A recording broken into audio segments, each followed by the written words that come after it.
Yeah, came at 17. Damn.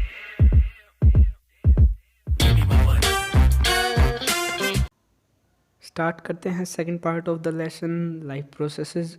और हम digestion कर रहे थे तो अभी हम उसमें स्मॉल इंटेस्टाइन कर रहे हैं। ठीक है, स्मॉल इंटेस्टाइन के ये 4 पार्ट है भैया, ड्यूडेनम, जेजुनम, इलम एंड द इंटेस्टिनल विलिस। ठीक है, इनको हम करने वाले हैं। सबसे पहले स्टमक में जब काइम आता है, काइम क्या है भैया, जैसे कि सलाइवा में जब फूड लिपट गया था तो उसको हम बोलते थे बोलस।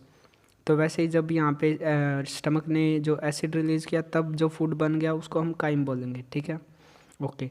बाइल कहाँ से निकलता है? लीवर से निकलता है बाइल जूस। ओके है, वो कहाँ पर स्टोर होता है? गॉल ब्लैडर में, ये बात याद रखनी है। पैनक्रियाटिक जूस कहाँ से निकलेंगे? पैनक्रियाज से।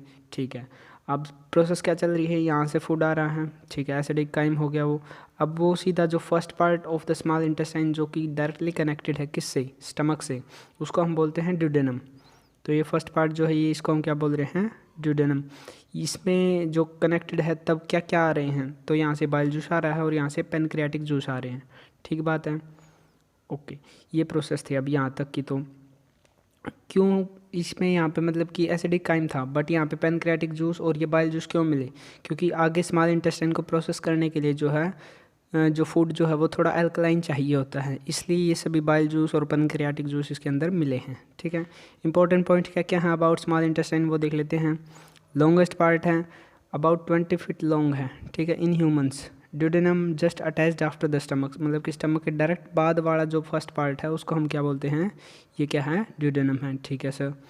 उसके बाद जेजुनम क्या है भैया? इसका इसका जो मिडल पार्ट होगा वो हम उसको बोलते हैं जेजुनम। और इलम is the last part of the small intestine. ठीक है सर, स्मॉल इंटेस्टाइन को हम complete site of the digestion भी हम इसको बोलते हैं। किस किस का कंप्लीट डाइजेशन यहाँ पर हो जाता है? कार्बोहाइड्रेट्स का, प्रोटीन्स का एंड फैट्स का। ठीक है, फूड जो कि एसिडिक था from stomach has to be made alkaline. क्यों उसको क्यों मतलब बनाना पड़ता है? ताकि वो आगे मतलब पच सके या डाइजेस्ट हो सके। ठीक है, यहाँ पे लिख रखा है मैंने, हैज़ टू मेड अल्कलाइन, मैंने बताया भी था ऊपर। For the pancreatic enzymes to act, ताकि पेनक्रियाटिक जो जूसेस हैं वो उस पर एक्ट कर सकें, इसलिए उसमें बाइल जूस मिला जाता है जो कि कैसा होता है? बाइल जूस कैसा होता है? अल्कलाइन नेचर होता है। ठीक है, from the liver accomplishes this in the addition to act on the fats. Okay है, समझ आ गया होगा। यही डायग्राम यहाँ पे है थोड़ा, हाँ मतलब कलरफुल उसमें है। Okay, next page.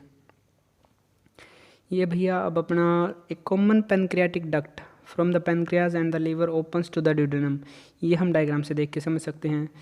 ये जो कॉमन डक्ट है ये वाली और ये वाली, ये कहाँ पे खुल रही है? ड्यूडेनम में खुल रही है डायरेक्ट। ठीक है, यही बात लिखी हुई है। उसके बाद नेक्स्ट क्या है? Fats are present in the intestine in the form of the large globules which makes it difficult for the enzymes to act upon them. मतलब कि फैट्स जो हैं इंटेस्टाइन में वो लार्ज ग्लोब्यूल्स के फॉर्म में प्रेजेंट होते हैं। ठीक है, जो कि मुश्किल बना देता है एंजाइम्स को उन पर एक्ट करना। उसके बाद है बाइल सॉल्ट्स। बाइल सॉल्ट्स का जो बाइल जूस था उसका उनका काम क्या था? बाइल जूस का काम था भैया जी स्मॉलर ग्लोब्यूल्स में तोड़ देना, ताकि फैट्स मतलब कि जो एंजाइम्स हैं वो उस पर आसानी से एक्ट कर पाएँ। ठीक है, समझ आ गया होगा अब ऐसा क्यों था। और इसी प्रोसेस को हमने क्या बोला भैया? एमल्सिफिकेशन। ओके हैं। और अब एक और बात है, पेनक्रियाटिक जूसेस जो एंजाइम्स थे उनमें कौन कौन से मेन थे? उनमें trypsin and lipase, these are the mains. ठीक है, सबसे पहले ट्रिप्सिन का क्या काम है? प्रोटीन का ब्रेक डाउन करना। और लाइपेज का क्या काम है? एमल्सिफाइड फैट का ब्रेक डाउन करना या फिर उनको पचाना। ठीक है, फैट को एमल्सिफाई करना, सॉरी ऐसा हम बोल सकते हैं। उसके बाद पैनक्रियाटिक जूसेस के अंदर ये मैंने बता दिया है क्या क्या आते हैं। Walls of the intestine contain glands which secrets intestinal juice, मतलब कि सीधी सीधी बात है भैया, जो स्मॉल इंटेस्टाइन है उसके अंदर भी जूसेस निकलते हैं जिनको हम क्या बोलते हैं? Intestinal juices. ठीक है, अब यहाँ पर होता क्या है? जो एंजाइम्स होते हैं वो कन्वर्ट कर देते हैं प्रोटीन्स को किस में? अमाइनो एसिड्स में, कॉम्प्लेक्स कार्बोहाइड्रेट्स को ग्लूकोज में, फैट्स को फैटी एसिड एंड ग्लिसरॉल में, ग्लिसरॉल या ग्लिसरॉल जो भी आप बोलना चाहें। उसके बाद स्मॉल इंटेस्टाइन के जो वॉल्स हैं वो ऑल्सो कंटेन्स विलीज। विलीज क्या है भैया? विलीज जैसा फिंगर लाइक स्ट्रक्चर या प्रोजेक्शन, जो कि मतलब कि यहाँ पे मैंने डायग्राम भी दिखा रखा है इसका, ये वाला। ऐसी कुछ स्ट्रक्चर्स होती हैं जिनके अंदर फिर ये क्या लगी हुई हैं? ब्लड वेसल्स लगी हुई हैं, ऐसी कुछ स्ट्रक्चर हैं। और फिर इनके अंदर क्या लगे हुए हैं भैया, यहाँ से ऐसे इनके अंदर मतलब कि ब्लड वेसल्स आपको मिल जाएंगी बहुत सारी, जो क्या करने काम आएंगी, जो ब्लड से एनर्जी या फिर न्यूट्रिएंट्स जो है एब्जॉर्ब करने के काम आती हैं। ठीक है, ये वाली चीज़ है, समझ आ गया होगा। Okay sir. देन नेक्स्ट क्या है, विलीज कंटेंस ब्लड वेसल्स, जो कि मैंने बता दिया है। और अब ये जो विलीज है ऐसे ही क्यों है, मतलब फिंगर लाइक स्ट्रक्चर ऐसे ही स्ट्रक्चर क्यों है। अब एक देख लो ये वाला और एक ये वाली लाइन, कौन सी ज़्यादा लंबी है, ऑफकोर्स ये वाली लंबी है। इससे क्या हो गया है, इसका सरफेस एरिया इंक्रीज़ हो गया है। क्या बद गया, इसका सरफेस एरिया इंक्रीज़ हो गया है, बट इसका सरफेस एरिया कम है। तो इसलिए ये विलीज जो है ज़्यादा सरफेस एरिया मिल जाए ताकि एब्जॉर्प्शन ज़्यादा हो, इसलिए हमने यहाँ पे विलीज होती हैं। ठीक है। उसके बाद एक और मेन बात, पहले हम टिश्यू वाले चैप्टर में हम पढ़ चुके हैं कि सिंपल कोलुमनर टिश्यू क्या होता है, तो उसमें भी हमने विलीज की स्ट्रक्चर पढ़ी थी, होप सो आपको याद हो। अब चलते हैं आगे, और यहाँ पे कुछ खास बताने लायक बाकी पढ़ सकते हैं आप, इजी है। Building of the new tissues and repair of the old tissue, ये इनका काम होता है ताकि उसमें एब्जॉर्प्शन के बाद जो एनर्जी मिलेगी अपने को। ठीक है। नेक्स्ट पेज में अब जो अपनी स्मॉल इंटेस्टाइन है, इसकी लेंथ जो है डिफरेंट होती है डिफरेंट ऑर्गेनिजम्स में। ठीक है। डिपेंडिंग अपॉन व्हाट फूड दे ईट, मतलब कि कैसा फूड वो खाते हैं वो उस पर डिपेंड करता है। जैसे कि हार्बिवोर्स है, जैसे कि मतलब कि हम बोल सकते हैं जो गाय है उनके अंदर ज़्यादा होती है क्योंकि उनको सेलुलोज पचाना होता है। सेलुलोज बोले तो सेलुलोज एक हार्ड सब्सटेंस है जो कि मतलब कि पचाना मुश्किल होता है, औखा हो जाता। ठीक है। तो उसको अपने को मतलब कि देखना होता। अब जो कार्निवोर्स है जैसे कि शेर हो गया, मैंने यहाँ पे गाय ही क्यों बोला, बोल तो मैं खुद को भी सकता था क्योंकि वहाँ पर मतलब बट इंसान जो है मांस मिट्टी तो दोनों खाते तो ओमनिवर्स हो गए। हार्बिवर्स में गाय और कार्निवर्स में हम शेर को लेके चल रहे हैं। ठीक है। उनके अंदर शॉर्टर होती है, क्यों, क्योंकि मीट को पचाना आसान है और जो सेलुलोज जैसे कि घास में वगैरह में मिलता है तो उसको पचाना मुश्किल होता है। ठीक है। और मीट को पचाना इजी टू डाइजेस्ट है। होप सो आपको ये भी समझ में आ गया होगा बिल्कुल इजी लैंग्वेज में। लार्ज इंटेस्टाइन पर अब हम आगे हैं नेक्स्ट। ठीक है। अब लार्ज इंटेस्टाइन जैसे कि अब यहाँ पे था अपने पास ये स्मॉल इंटेस्टाइन थी, या इसके अंदर यहाँ पे स्मॉल इंटेस्टाइन होती है जो कि मतलब कि बहुत ज़्यादा गुचड़ मुचड़ करके रखी होती है। ठीक है। अब उसके बाद क्या होता है अपने पास में यहाँ पे इससे डायरेक्टली कनेक्टेड है। कनेक्टेड होने के बाद फिर हम इसके ये पार्ट को हम बोलते हैं ascending colon, then this is the transverse colon and this is descending colon. उसके बाद लास्ट पार्ट आता है इसका rectum and then anus. Okay हैं। और यहाँ पे एक और होता है अपेंडिक्स। अपेंडिक्स जो होता है अपने पूर्वजों में होता था, अब नहीं होता। ठीक है। उसके बाद इसके बारे में इंपॉर्टेंट पॉइंट्स क्या क्या भैया, 5 फीट लंबी है अराउंड ह्यूमंस में। ठीक है। और उसके बाद region of the large intestine after the ileum, उसको हम कोलोन बोलते हैं, मैं बता चुका हूँ। लास्ट पार्ट इसका रेक्टम है, ये इसके कोलोन के पार्ट्स हो गए। ठीक है। Small finger like out growth appendix, मतलब कि जो मैंने बताया था कि अपेंडिक्स क्या है, ये रही small finger like outgrowth. ठीक है। At the base of the ascending colon कहाँ पर है वो बता रखा है यहाँ पे। ठीक है। Large intestine houses many useful bacteria required for the digestion of the food, मतलब कि यहाँ पर बहुत सारा मतलब कि लार्ज इंटेस्टाइन जो घर है किन का, बहुत सारे बैक्टीरिया का जो कि रिक्वायर्ड है डाइजेशन ऑफ द फूड के लिए। ठीक है। उसके बाद rectum opens outside by the anus, मतलब कि सीधी सीधी बात है, रेक्टम आखिर में कहाँ पर खुलता कहाँ पर है, तो वो एनस में, मतलब जो एनस अपना लास्ट ओपनिंग है उसमें खुलता है। और क्या है, एनस के पास 2 चीज़ें होती हैं, इंटरनल और एक्सटर्नल एनल स्पिंस्टर्स, मतलब कि ओपनिंग करने के लिए जो यूज़फुल चीज़ें हैं वो हैं ये।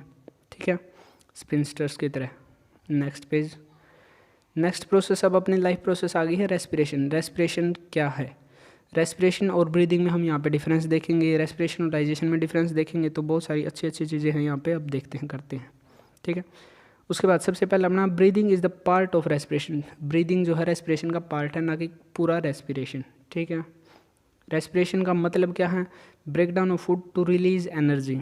अब ब्रेक डाउन ऑफ फूड तो डाइजेशन में भी था सर, अब डाइजेशन में और रेस्पिरेशन में फ़र्क क्या है वो देख लेते हैं। Digestion on the organ level पर होता है डाइजेशन। ठीक है, ये वाली बात है।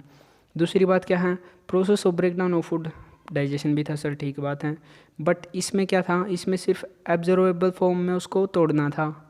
बट रेस्पिरेशन क्या है, ये सेलुलर लेवल पर होती हैं। क्या होगा इसमें, process of further break down of food in the cell to release energy.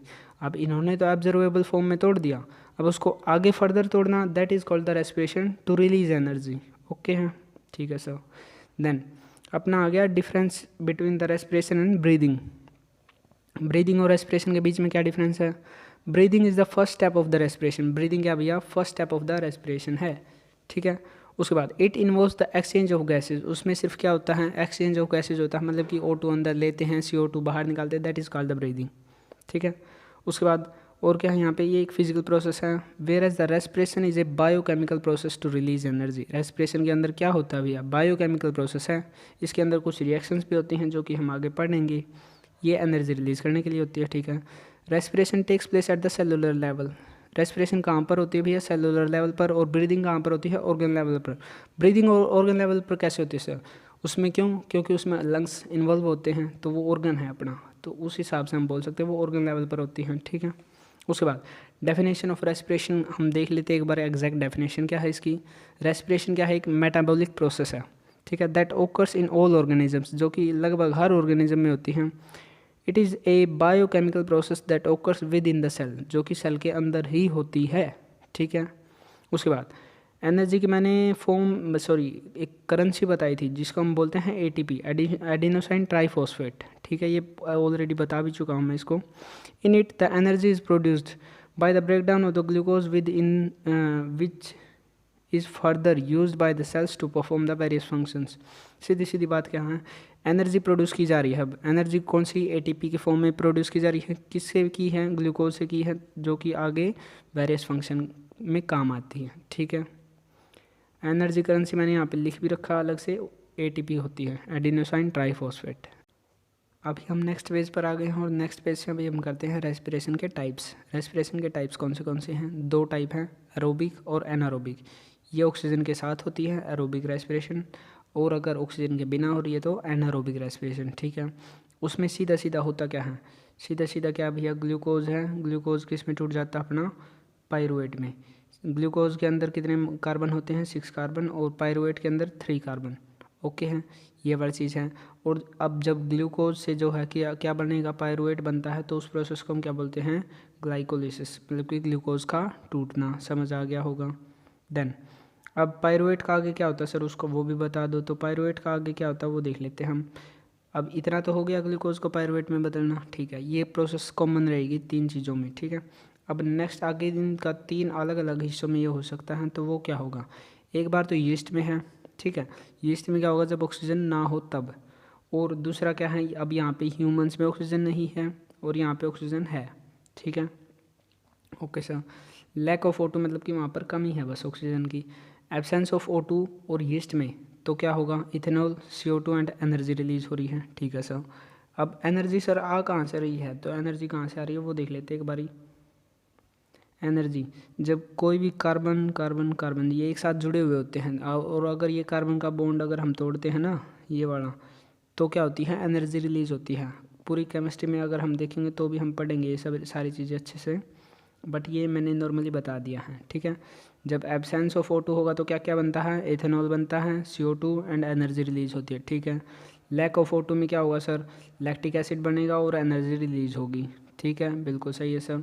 Lactic acid कैसे? ये क्रैम्प क्रिएट करता है। अगर हमने कई दिन से एक्सरसाइज नहीं की और हम एक ही दिन में ज़्यादा एक्सरसाइज कर दें तो क्या बनता है भैया? लैक्टिक एसिड बन जाता है अपने शरीर में, और तब क्या होते हैं? क्रैम्प्स आते हैं, ठीक है, ओके सर।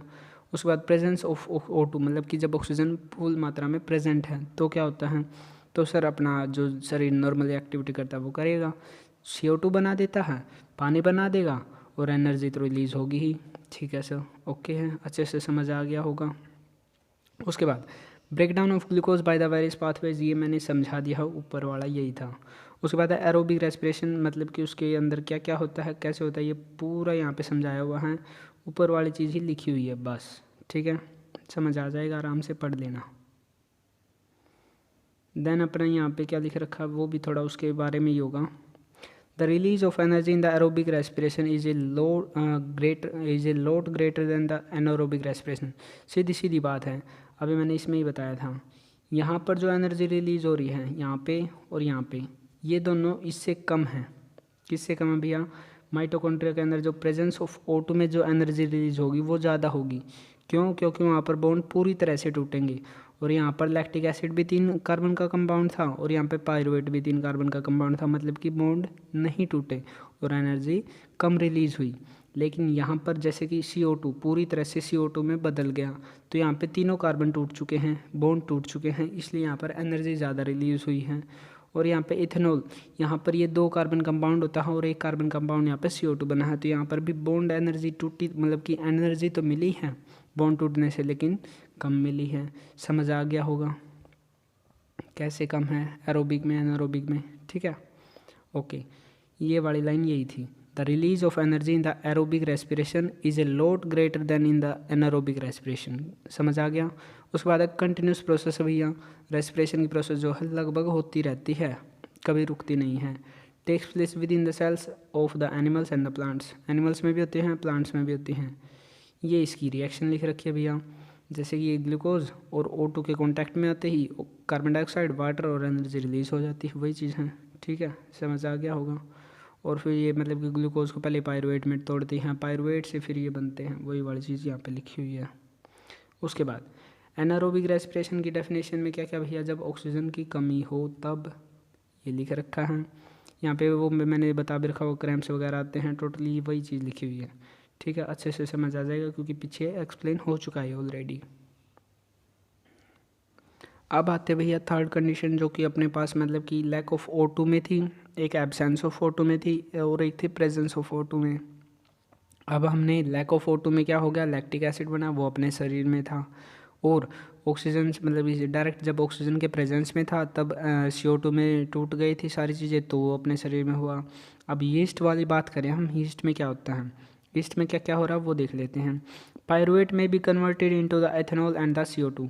जब ईस्ट के में होता है तो क्या क्या होता है भैया, इथेनॉल बनता है, CO2 बनता है और थोड़ी बहुत एनर्जी रिलीज होती है। This process takes place in the yeast during fermentation. Fermentation में क्या होता है, ये वाली प्रोसेस जो है बेकरी में यूज़ की जाती है केक वगैरह बनाने में। कैसे, उसके अंदर जब CO2 रिलीज होती है ना, तो वो उसके अंदर उसको फ्लफ़ी बना देती है केक को, तो वो वाली चीज़ है यहाँ पे, ठीक है। Since this process takes place in the absence of air, air वहाँ पर कम से मतलब कि एब्सेंस ही होता है उसका, ना के बराबर, ठीक है। It is called the anaerobic respiration, इसको हम एनारोबिक रेस्पिरेशन यहाँ पर बोलते हैं, ठीक है। ये हो गया भैया, ग्लूकोज है जिसके अंदर एथेनॉल बना है, CO2 बना है और एनर्जी रिलीज हुई है। ये किसके अंदर था, यीस्ट के अंदर है, पूरी प्रोसेस लिख रखी है, ठीक है। ये एथेनॉल जो है 2 कार्बन का मतलब कि मॉलिक्यूल है। उसके बाद रेस्पिरेशन इन प्लांट्स, अब प्लांट्स के अंदर रेस्पिरेशन कैसे होता है सर, वो भी देखना बनता है। प्लांट्स के अंदर होता है भैया पोर्स की वजह से, जो पोर्स क्या होते हैं, स्टोमेटा जिनको हम बोलते हैं, ठीक है। Stomata helps in the exchange of the gases during the respiration and the photosynthesis and in the transpiration also. Transpiration भी होता है, ट्रांसपिरेशन में मतलब कि जो वाटर का लॉस होता है वो वाली प्रोसेस है। ये स्टोमेटा दिखा रखा भैया, ठीक है। लीव्स के अंदर होता है, थोड़ा जूम करके फिर ये स्टोमेटा का स्ट्रक्चर है। देन अपने पास और क्या भैया, रेस्पिरेशन इन एनिमल्स, एनिमल्स के अंदर अब हम रेस्पिरेशन पर आते हैं। एनिमल्स में जो रेस्पिरेशन है, जैसे कि हम हो गए टेरेस्ट्रियल एनिमल्स में, या फिर जो मतलब कि जो भी ज़मीन पर रहते हैं वो वाले जानवर्स, ठीक है, एनिमल्स सॉरी, तो उनके पास मतलब क्या होता है, एटमॉस्फेयर में 21% O2 है, उनके पास में सफिशिएंट O2 है, ठीक है सर, ये बात ठीक है। लेकिन एक्वाटिक एनिमल्स में क्या होता है, उनको जो है डिजोल्व्ड वाटर में जो मतलब कि डिजोल्व्ड O2 है उसमें से सांस लेना पड़ता है। अब वहाँ पे तो उसकी मात्रा कम है, अब वो कम मात्रा की वजह से उनको क्या करना पड़ता है, जल्दी जल्दी ब्रीदिंग करनी पड़ती है, मतलब ठीक है, जल्दी जल्दी रेट ऑफ ब्रीदिंग उनका ज़्यादा होता है, और अपना जो टेरेस्ट्रियल एनिमल्स हैं उनका कम होता है, ठीक है। वही वाली पूरी ये थर्ड पॉइंट मैंने लिख रखा है, ये मैंने बता दिया है ऑलरेडी। नेक्स्ट, अब यहाँ पे ह्यूमन रेस्पिरेटरी सिस्टम पर हम आ गए हैं भैया, ठीक है।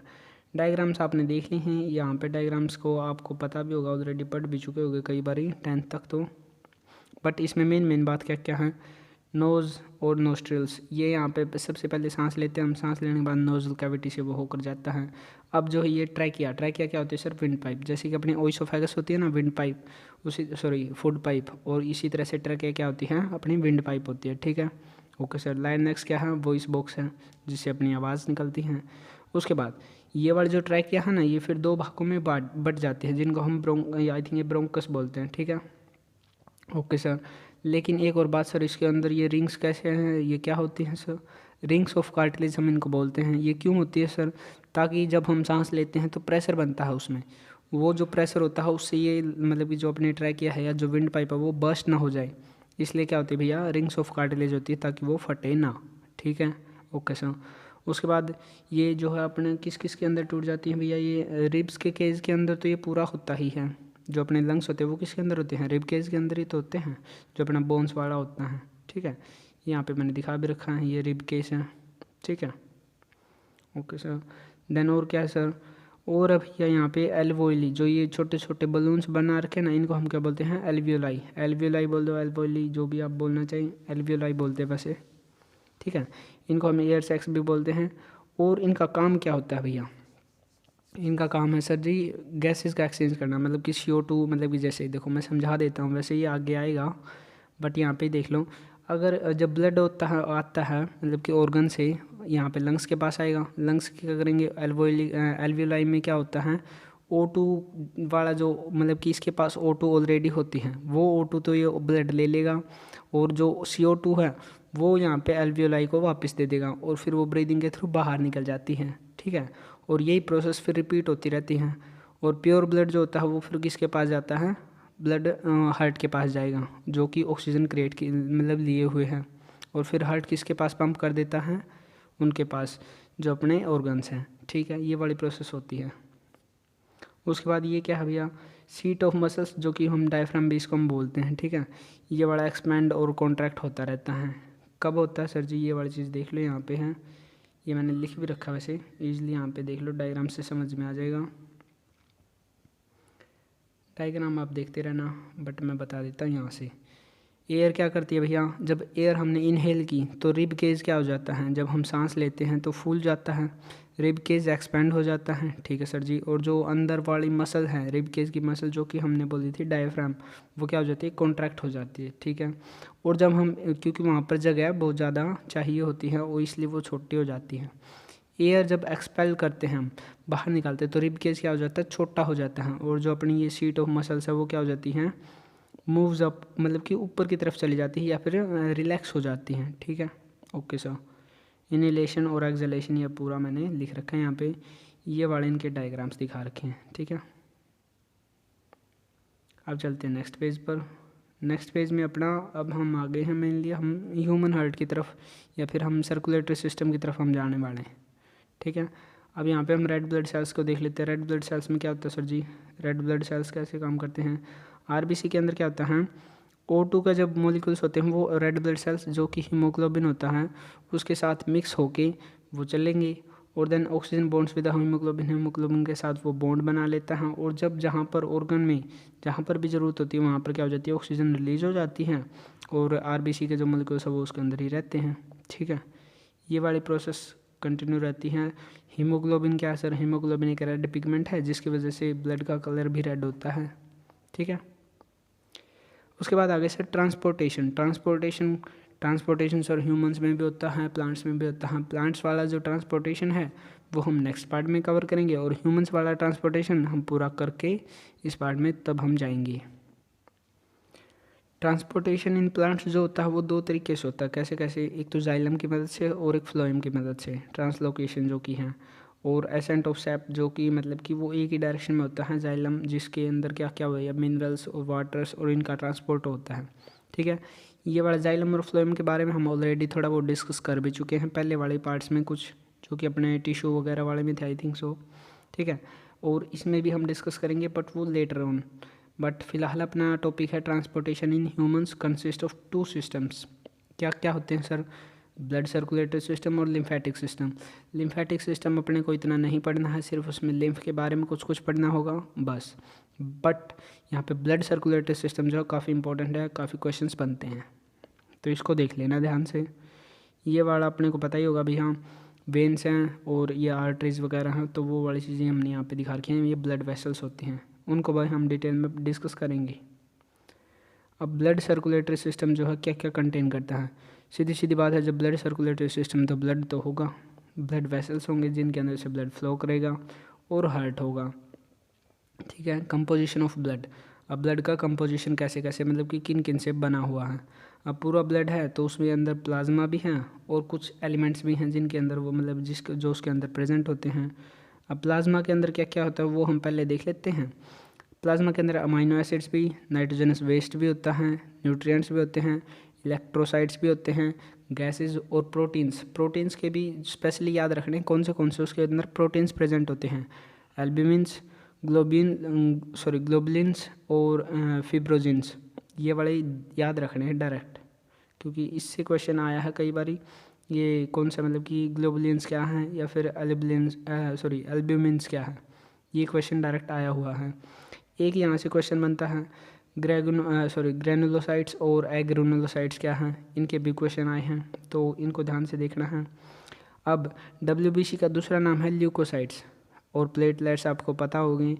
एरिथ्रोसाइट्स किसका नाम है दूसरा, RBC का, रेड ब्लड सेल्स का। रेड ब्लड कॉर्प सेल्स भी बोलते हैं और रेड ब्लड सेल्स भी बोलते हैं, ठीक है। अब ल्यूकोसाइट्स को फिर हमने 2 फर्दर पार्ट्स में फिर डिवाइड किया था, ग्रैनुलोसाइट्स और एग्रेनुलोसाइट्स। ग्रैनुलोसाइट्स में न्यूट्रोफिल्स हैं।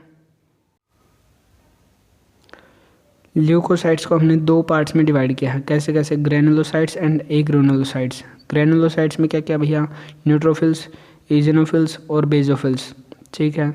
और एग्रेनुलोसाइट्स में क्या है भैया, lymphocytes and monocytes. Direct question क्या क्या आता है सर, न्यूट्रोफिल्स क्या हैं। अब न्यूट्रोफिल्स अगर अपने को पता होगा कि WBC के अंदर आता है तो हम बोल सकते हैं हम ब्लड के पार्ट्स हैं, मतलब कि ब्लड की ही कंपोजिशन में के अंदर हैं। इस टाइप के कुछ क्वेश्चन इनसे बनते हैं तो याद रखने हैं ये। अब चलते हैं नेक्स्ट पार्ट पर। नेक्स्ट है भैया अपना प्लाज्मा के अंदर क्या क्या होता है वो।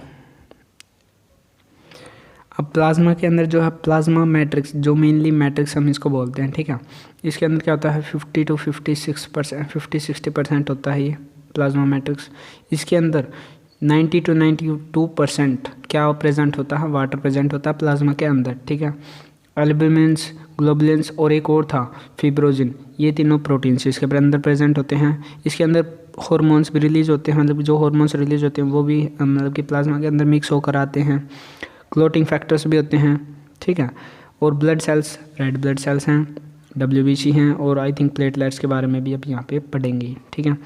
RBC का काम क्या भैया, ऑक्सीजन को कैरी करता है कहाँ से कहाँ तक, लंग्स से कहाँ पर ले जाएगा, हार्ट के पास, और हार्ट से फिर जब मतलब कि हार्ट कहाँ पर पंप कर देता है, ऑर्गन्स के पास, ऑर्गन से दोबारा से उस हार्ट के पास आती है, देन CO2 वहाँ पर उनके अंदर मिल जाता है।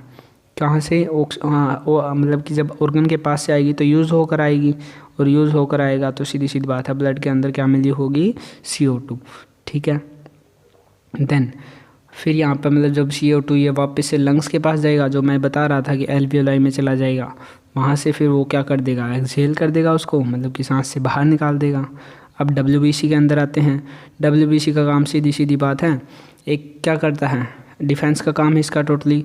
कैसे करता है सर, मतलब कि एक मान के चलो कोई जर्नल की तरह है, आर्मी जर्नल की तरह, वो यहाँ पर लोकेट कर देता कि भाई यहाँ पर एनिमी आया है और इसको अपने को क्या करना है, टर्मिनेट करना है, इस हिसाब से। तो वो सारे यहाँ पे लिख रखा है मैंने। उसके बाद प्लेटलेट्स क्या हैं, प्लेटलेट्स का सबसे पहला काम क्या भैया अपना, प्रिवेंट करता है किस चीज़ को, ब्लीडिंग को रोकता है या प्रिवेंट करता है, स्टॉप करता है, ठीक है। प्राइमरी फंक्शन है ये इसका। किस तरह से करता है वो सारी चीज़ यहाँ पे मैंने लिखी हुई है, ठीक है। देन आता भैया अब हम इसको डिस्कस करने वाले हैं कि ब्लड मतलब कि जो हार्ट पंप करता है वो पहले किस चैम्बर में कैसे जाता है, वो सभी चीज़ें हम यहाँ पे डिस्कस करेंगे। ये तो अपन सभी को पता है कि भैया जो अपना ह्यूमन हार्ट है वो 4 चैम्बर्ड हार्ट है, ठीक है। 4 चैम्बर्ड कैसे सर, उसके अंदर 4 चैम्बर मतलब कि 4 कमरों की तरह होते हैं, जिसको हम क्या बोलते हैं, right atrium, left atrium, right ventricle, left ventricle, ठीक है। कैसे याद रखना है, ए पहले आता है तो ए वाली चीज़ें ऊपर, और वी बाद में आता है तो वेंट्रिकल वाली चीज़ें नीचे, और राइट और लेफ्ट आप लिख ही लेंगे, ठीक बात है। इस तरह से होता है भैया ये हार्ट की रियल शेप, ठीक है। कुछ ऐसी होती हैं, एग्जैक्ट तो मैं भी नहीं बना सकता, ठीक है। ये क्या है भैया, right atrium, left atrium, right ventricle, left ventricle, ठीक है। ये 4 कमरों की तरह हम इनको ट्रीट करने वाले हैं अब समझने के लिए। और सर ये ट्राइकोस्पिड क्या लिखा हुआ है, ट्राइकोस्पिड है भैया मतलब कि इसके अंदर जो होते हैं एक दूसरे में क्रॉसिंग के लिए 3 गेट की तरह होते हैं, तो इसके लिए हमने इसको ट्राइकोस्पिड बोला है। और इसके अंदर 2 होते हैं तो इसको हम बाइकोस्पिड भी बोलते हैं, ठीक है। ओके हैं, बिल्कुल सर। देन अपने पास है सर जी, अब ये क्या डायग्राम है सर, इसको कैसे समझेंगे सर। इसके अंदर है भैया ये बता रखा है कि कहाँ से खून कैसे आता है, ठीक है। अभी वो जो हम बोल रहे थे ना डबल सर्कुलेशन में, हम इसको बोलते हैं 10th क्लास के अकॉर्डिंग, तो वो वाली हम यहाँ पे समझने वाले हैं। इस डायग्राम से देख लो, या तो ये नोट्स में मैंने बना रखा है, ये इजली आपको बाद में समझ में आ जाएगा, ठीक है। क्या होता है सर, देखो अपने पास है लंग्स, लंग्स के पास में लंग्स कैपिलरीज, कैपिलरीज क्या होती हैं वो हम आगे डिस्कस कर लेंगे, बट फिलहाल अब यहाँ पे देखते हैं लंग्स क्या हैं। लंग्स है अपने पास, लंग्स से खून आ रहा है। अब लंग्स ने तो प्योरीफाई करके दिया है, तो उसके अंदर क्या है O2 मिली हुई है, किसके थ्रू आएगा, पल्मोनरी वेन के थ्रू, ठीक है। ये डायरेक्ट याद रखना है, पल्मोनरी वेन के थ्रू कहाँ पर आया सर जी, अरोटा मतलब इसके अंदर आ गया, कहाँ पर, चैम्बर के अंदर आ गया है, जो कि अपना है लेफ्ट एट्रियम, जो कि ऊपर है, ठीक है। लेफ्ट एट्रियम से फिर किसके अंदर गया, सॉरी लेफ्ट वेंट्रिकल के अंदर, नीचे वाले के अंदर गया, ठीक है सर, इतनी बात समझ आ गई। देन क्या होगा सर, देन लेफ्ट वेंट्रिकल से कहाँ पर जाएगा, लेफ्ट वेंट्रिकल से निकलेगा और वापस से कहाँ पर, ऑर्गन के पास चला जाएगा। ऑर्गन के पास गया सर, ऑर्गन से यूज़ होने के बाद फिर उसके अंदर क्या मिल जाएगी, CO2 मिल जाएगी सर। वेना कावा से होते हुए कहाँ पर एंटर कर जाएगा, राइट एट्रियम के अंदर, राइट एट्रियम से देन राइट वेंट्रिकल के अंदर, और राइट वेंट्रिकल से फिर निकलेगा। वहाँ से निकलने के बाद अब वहाँ पर उसके अंदर मिली हुई क्या है, CO2 मिली हुई है। CO2 कहाँ से जाएगी, पल्मोनरी आर्टरी से होती है दोबारा से फिर लंग्स के पास, और लंग्स के पास फिर से वो एल्वियोलाई से क्रॉस एक्सचेंज करेंगे और देन वो ब्रीद आउट हो जाएगी CO2, ठीक है। ये वाली प्रोसेस पूरी कंटिन्यू रहती है, ओके हैं। इसी को हमने डबल सर्कुलेशन बोलते हैं। अच्छे से समझ आ गया होगा। यहाँ पे नोट्स में भी बिल्कुल वही चीज़ बना रखी है, थोड़ा सा यहाँ पे क्या ध्यान रखना है अपने को। अब जो ये आएगा ये कहाँ पर घुसा है, लेफ्ट एट्रियम के अंदर गया, देन लेफ्ट वेंट्रिकल के अंदर जाएगा और लेफ्ट वेंट्रिकल से फिर जाएगा इसके अंदर, ठीक है। किसके अंदर, ये क्या भैया, ये कौन सी, ये अपनी अरोटा है। कहाँ से जा रहा है ये, अरोटा वेन हम इसको बोलते हैं, ये लिख भी रखा मैंने, ठीक है। अब चलते हैं नेक्स्ट पेज पर। नेक्स्ट पेज पर यहाँ पर मैंने बता रखा है भैया आर्टरीज क्या होती हैं, वेन्स क्या हैं, कैपिलरीज क्या हैं, ठीक है। अब मेन बात क्या क्या है सर जी, वो देख लेते हैं। ब्लड वेसल्स, सबसे पहले ये ब्लड वेसल्स के टाइप्स हैं। मेन बात, ब्लड वेसल्स क्या होती है सर, जिनके अंदर से खून बहता है, नलियाँ या फिर जो हम नसें बोलते हैं उनको हम बोल रहे हैं, ठीक है, ओके सर। अब आर्टरीज क्या होती है सर, ये क्या करती है सर जी, कहाँ से आती हैं, फ्रॉम हार्ट, हार्ट से जो खून आएगा वो किसके थ्रू आएगा, आर्टरीज के थ्रू आएगा।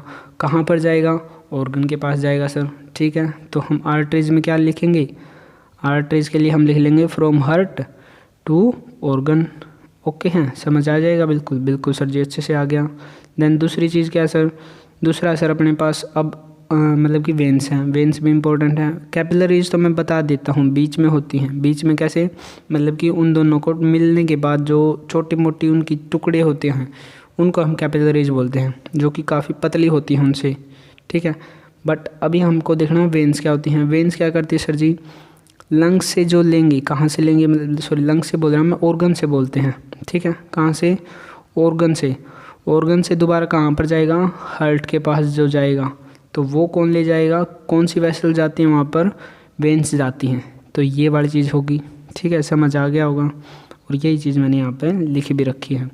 अब यहाँ पे आर्टरीज के बारे में कुछ एक और इम्पोर्टेंट बात आई है। क्या इंपॉर्टेंट बात सर जी, कि ये काफ़ी जो आर्टरीज हैं थिक वॉल्स होती हैं इनके पास और इलास्टिक वॉल्स होते हैं। क्यों, आर्टरीज जो हैं किसके पास से, इनका काम क्या होता है सर जी, हार्ट से ऑर्गन के पास ले जाएंगी। कहाँ से, हार्ट से ऑर्गन के पास, ठीक बात है सर। हार्ट से जाएगा तो हार्ट क्या कर रहा है, वाटर को पंप कर रहा है, सॉरी वाटर को बोल रहा हूँ, ब्लड को पंप कर रहा है। और ब्लड क्या है, प्रेशर के साथ जा रहा है, तो प्रेशर है तो वहाँ पर उसको प्रेशर को झेलना पड़ेगा। अब प्रेशर को झेलने के लिए तो सीधी सीधी बात है, आर्टरीज को थोड़ा मोटा होना पड़ेगा, इसलिए उनकी क्या होती है, इलास्टिक वॉल्स होती है और वो थोड़ी मोटी होती है ताकि वो प्रेशर को झेल पाएँ। और वेन्स का क्या होता है, वेन्स का काम सीधा सीधी बात है, जो ब्लड से मतलब कि ऑर्गन से जो ब्लड आता है उसको कलेक्ट करते हैं और वापस से कहाँ पर छोड़ देते हैं, हार्ट के पास दे देते हैं। अब सीधी सीधी बात है, वहाँ पर इतना प्रेशर नहीं होता है। क्यों नहीं होता, क्योंकि वो ऑर्गन के पास से आता है और इतना प्रेशर वो ऑलरेडी ख़त्म हो चुका होता है। बट वेन्स के अंदर भी कुछ तो स्पेशल होता होगा सर, वेन्स के अंदर भी स्पेशल, हम इनको वेल्व्स बोलते हैं। अब इन वेल्व्स का काम क्या होता है सर जी, ये है अपने पास, मतलब कि ऐसा मान लो ये एक ढक्कन के गेट के जैसा है, मतलब कि ये बार बार, जैसे कभी ये बंद है, ये रास्ता था, अब ये बंद है, फिर ये क्या हो जाएगा, एक बार के लिए खुल जाता है, पूरी तरह से क्या हो जाता है भैया, खुल जाता है। और कैसा हो जाएगा, ये ऐसे खड़ा हो जाता है, मतलब कि ताकि यहाँ से क्रॉसिंग हो सके। और क्रॉसिंग हो जाएगी तो ये फिर से वापस क्या हो जाएगा, बंद हो जाएगा, फिर से ऐसे डायरेक्ट पूरा बंद। तो ये वाली चीज़ होती है। और ये क्या करता है, ये डिसाइड करता है, मतलब कि मेक श्योर करता है कि वापस से रिपीट में दोबारा उसी डायरेक्शन में फ़्लो ना हो। ठीक है, वो एक ही डायरेक्शन में फ़्लो को रखता है। तो वो काम किसका है, अपना वेल्व्स का है सर। ठीक है, समझ आ गया होगा। देन हम चलते हैं आगे। कैपिलरीज भी समझ आ गया होगा। कैपिलरीज क्या हैं, जो कि छोटी होती हैं, पतली होती हैं, और इन दोनों की कनेक्टिंग लिंक्स होती हैं, वो वाली हम क्या बोलते हैं, कैपिलरीज। ये कैपिलरीज के बारे में लिखा हुआ है। ठीक है, कैपिलरीज के बारे में हम बता चुके हैं कि जो मतलब कि वेन्स और आर्टरीज को जो जोड़ती हैं वो क्या होती है भैया, कैपिलरीज होती हैं। ठीक है, इनके बारे में डिटेल में यहाँ पे मैंने बता रखी कैसे क्या प्रोसेसेस ये करती हैं। ठीक है, अब आते हैं लिम्फ क्या है सर। लिम्फेटिक सिस्टम जो हमने बोला था ना, वो उसके बारे में बस अपने को यही पैराग्राफ पढ़ना हो और एक्स्ट्रा कुछ नहीं करना है। ठीक है, लिम्फ के बारे में क्या सर जी, ये टिश्यू फ्लूइड भी हम इसको बोलते हैं। अब लिम्फ है क्या सर, इसका कुछ ओवरव्यू दीजिए। जब ब्लड वेसल्स में से ब्लड बहता है ना, और उसमें से भी क्या होते हैं, जो ब्लड वेसल्स होती हैं उनमें से थोड़ा सा सेक्रेशन हो जाता है, किस चीज़ का, ब्लड का सर। ब्लड का कुछ मटेरियल जो होता है वो ब्लड वेसल्स के थ्रू बाहर हो जाता है। तो जो वो बाहर जाता है ना मटेरियल, उसी मटेरियल को हमने क्या बोला है भैया, लिम्फ बोला है, जिसको हम बोलते हैं टिश्यू फ्लूइड भी हम बोलते हैं। ठीक है सर, समझ आ गया होगा, ओवरव्यू मिल गया है सर। उसके बाद through the pores present in the walls of the capillaries some amount of the plasma blood vessels जी थी कैपिलरीज। ठीक है सर जी, उसके अंदर से कुछ अमाउंट ऑफ प्लाज्मा क्या हो जाता है, प्रोटीन्स और ब्लड सेल्स वो क्या हो जाते हैं, एस्केप हो जाते हैं, बच जाते हैं। कहाँ पर चले जाते हैं सर, इंटरसेलुलर स्पेस के अंदर in the tissue to form the tissue fluid और लिम्फ। समझ आ गया। ठीक है sir, it is similar to the plasma, ये प्लाज्मा की तरह ही होता है, but colourless and contain less protein. Plasma के अंदर ज़्यादा प्रोटीन्स होते हैं, बट ये कैसा होता है, साथ ही साथ तो कलरलेस होता है और इसके अंदर उससे कम प्रोटीन्स होते हैं। ठीक है सर, उसके बाद है सर लिम्फ जो है क्या काम करता है, drains into the lymphatic capillaries from the intercellular spaces which joins to form the large lymph vessels that finally opens into the large veins. ठीक है, समझ आ गया होगा, इजी लैंग्वेज है। उसके बाद lymph carries digestive and the absorb fat from the intestine and drains excess fluids from the extracellular space back into the blood. Normal सी बात है, कहाँ से ब्लड कहाँ पर ले जाया जा रहा है वो वाली चीज़ यहाँ पर लिख रखी है। ओके हैं, यही था अपना इस पार्ट का, और नेक्स्ट पार्ट अपना आगे वाले में देखते हैं। ठीक है, थैंक यू सो मच। तो अब बात करते हैं आपको पीडीएफ कब और कैसे मिलेगी। तो मैं सबसे पहले बता दूं कि पीडीएफ फ्री नहीं है, एक पेज का 1 रुपये है भैया। ठीक है, अगर मान के चलो कोई पीडीएफ है जो 10 पेजेस की है तो आपको 10 रुपये पे करने हैं। अगर कोई 5 पेजेस की है तो आपको 5 रुपये पे करने हैं। ठीक है, पेमेंट डिटेल्स कैसे हैं वो यहाँ पे देखते हैं। ये मेरा यूज़र नेम है टेलीग्राम का, यहाँ पे आप जाइए, यहाँ पे मैसेज कीजिए। मैसेज करने के बाद मैं आपको गूगल पे, फ़ोनपे की डिटेल्स दे दूँगा, वहाँ पे आप पे करना। उसके बाद मैं आपको पीडीएफ जो है टेलीग्राम पर ही सेंड कर दूँगा। ठीक है, थैंक यू सो मच।